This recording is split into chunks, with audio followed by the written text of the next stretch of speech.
سلمان صاحب، وجہ جو بھی ہو، چاہے آئی ایم ایف معاہدہ ہو، عالمی منڈی میں خام تیل کی قیمتیں بڑھ رہی ہیں، جو بھی ہو رہا ہے، پس تو عوام رہے ہیں، سارا بوجھ عوام پر ہی کیوں؟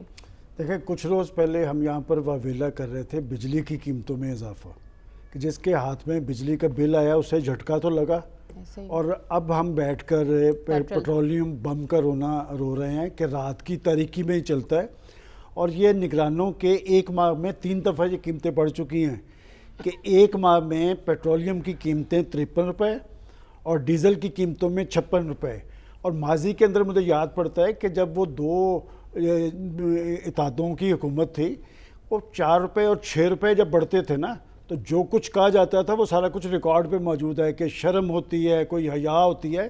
اس وقت صورتحال یہ ہے، رات 26 روپے کے بعد اضافے کے بعد میں یہ سوچ رہا تھا کہ یہ پاکستان کا حکمران طبقہ اور اشرافیہ وہ اس نتیجے پہ پہنچ چکے ہیں کہ کتنا بھی پیسہ بڑھا لیں، یہ لوگوں نے سڑکوں پہ نہیں آنا، ان کے اندر رد عمل نہیں ہے۔ اور وہ رد عمل کیوں نہیں ہے؟ دیکھیں، میں آپ کو کئی ماہ سے یہ بات کہتا آ رہا ہوں کہ یہ سارا سلسلہ اس لیے تھا کہ لوگوں کو روٹی دال کی ڈال دیں، کہ روٹی دال کی ہوگی نہ وہ باہر نکلیں گے۔ اب بات یہ کہ یہ سارا کچھ کیا ہے، کیا ایک قومی ریاست کا تصور ہے پاکستان کے اندر؟ یہ تو ایک حاشیہ بردار ملک کے طور پہ پاکستان کو چلایا جا رہا ہے کہ جی ہم نے ریکویسٹ کی ہے آئی ایم ایف کو، ریکویسٹ کر رہے ہیں۔ بھائی اگر اس ملک کے فیصلے آئی ایم ایف نے کرنے ہیں تو پھر پاکستان کی ان حکومتوں کا جواز کیا ہے؟ اور وہ جو شامی صاحب حوالہ دے رہے ہیں کہ پچھلے 5 سال کا تجربہ تو سب کے سامنے نا، اس سے زیادہ پاکستان کی سیاسی تاریخ میں مہنگائی تو نہیں ہوئی، اور ساری پارٹیز حکومتوں کی، ساری پارٹیز، کسی ایک کا نام ہے سوائے جماعت اسلامی کے، وہ سراج الحق صاحب نے اپنا رول ادا کیا نا کہ ہڑتال کی کال دی اور ہڑتال کامیاب ہوئی۔ ابھی وہ واویلا چل رہا تھا تو انہوں نے پیٹرولیم بم چلانا شروع کر دیا، اور یہ واحد 3 چیزیں میں ہمیشہ کہتا ہوں کہ پیٹرولیم، بجلی اور گیس، جو ہی ان کی قیمتوں میں اضافہ ہوتا ہے تو اشیاء ضروریات کی قیمتوں میں آگ لگ جاتی ہے۔ اور سب سے خطرناک بات یہ ہے کہ چلیں پیٹرولیم کی قیمتیں، بجلی کی قیمتیں، پاکستان کے اندر کوئی سسٹم نہیں رہ گیا کہ کوئی آدمی کسی کو چیک کر لے۔ ہر دکاندار کی پروفٹ کی اپنی شرح ہے، دونوں ہاتھوں سے لوگوں کو لوٹا جا رہا ہے۔ جماعت اسلامی نے جو اعلان کیا ہے گورنر ہاؤسز کے سامنے دھرنے کا، وہ جماعت اسلامی اقتدار میں نہیں نہ رہی، وہ اس لیے اعلان کر رہے ہیں کہ ساری جماعتیں اقتدار میں رہی ہیں۔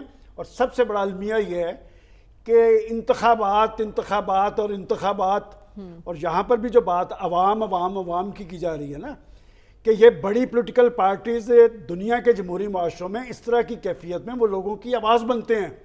آج سارے دبک کے بیٹھے ہوئے ہیں، اس لیے دبک کے بیٹھے ہوئے ہیں کہ جب وہ باہر نکلیں گے تو لوگ ان کا گریبان پکڑیں گے، اس لیے کہ بس اقتدار تو وہ رہے۔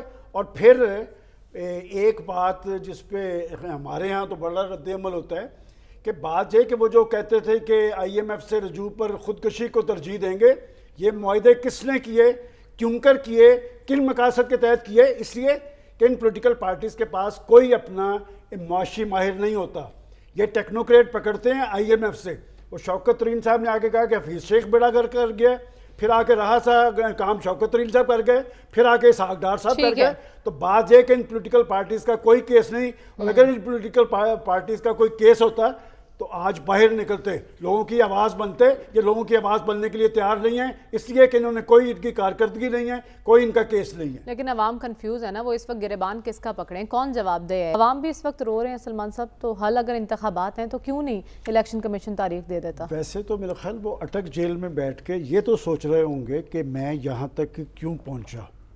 بات یہ کہ یہاں پر ہم انتخابات کی کس نے مخالفت کی ہے، اور ہمیں تلخ بات جو ہے وہ ہضم نہیں ہوتی کہ یہ جو آج پاکستان کے اندر کرائسس کی صورتحال ہے، یہ انتخابات ڈاواں ڈول ہوئے، کس کی وجہ سے ہوئے؟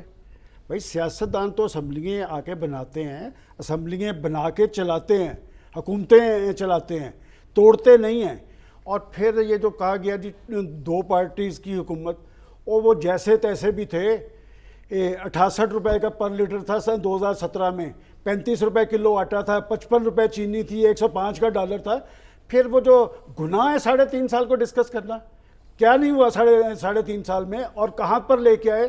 جن انتخابات کو مانگ رہے ہیں وہ 2018 کے الیکشن سے زیادہ دھاندلی کس میں ہوئی تھی، اور یہاں پر ہمارے فاضل دوست بیٹھ کے بتاتے تھے کہ یہ کچھ ہو رہا ہے. ماضی کو چھوڑ دینا، حال کی کیوں چھوڑ دیں بات ماضی کریں. کو، کیوں چھوڑے الیکشن ماضی کیوں کو؟ نہیں کروا رہے؟ اس لیے نہیں، کون سے ماضی کو ڈسکس کر رہے ہیں نا. جب آپ تاریخ ڈسکس کر رہے ہیں تو پھر ماضی کو ڈسکس کرتے ہیں، اس لیے کہ آپ اپنے کی ہوئی باتوں کی نفی کر رہے ہیں.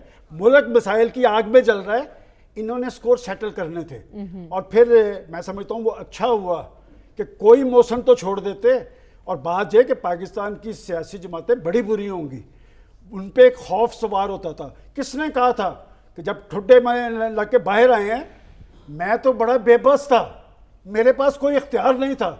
بھائی آپ فیس کرتے نا، سیاسی طرز عمل یہ ہوتا ہے. ایک آئینی عمل ہوا عدم اعتماد کا، آپ نے اسمبلی توڑ دی، اس لیے کھیڈیں گے نہ کھیڈن دیں گے.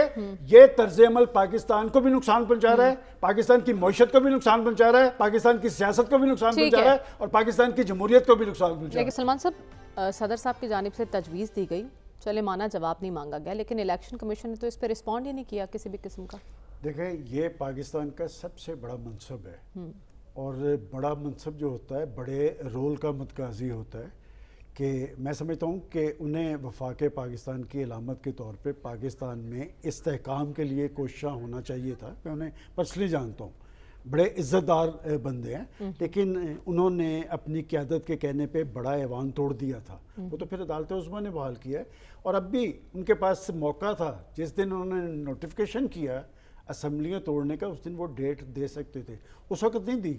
بعد میں وہ جو 2 بل تھے اس سے جو کنٹروورسی جنم لی ہے اس میں وہ آئے ہیں. میں سمجھتا ہوں کہ اگر صدر صاحب ایک پازیٹیو رول ادا کرنا چاہتے، پاکستان کے اندر انتخابات میں بھی پیش رفت ہو سکتی تھی، پاکستان میں قومی مفاہمت بھی ہو سکتی تھی. انہوں نے ایک وقت میں آپ کو یاد ہے کوشش بھی کی تھی، لیکن کوئی بات ماننے کے لیے تیار نہیں تھی. نہ سپریم کورٹ کی بات مانی، نہ صدر صاحب کی بات مانی. اور پھر انجام ضد اور ہٹ درمی کا جو ہوتا ہے وہ میرے خیال سارے سیاستدانوں کے لیے لمحہ فکری ہے.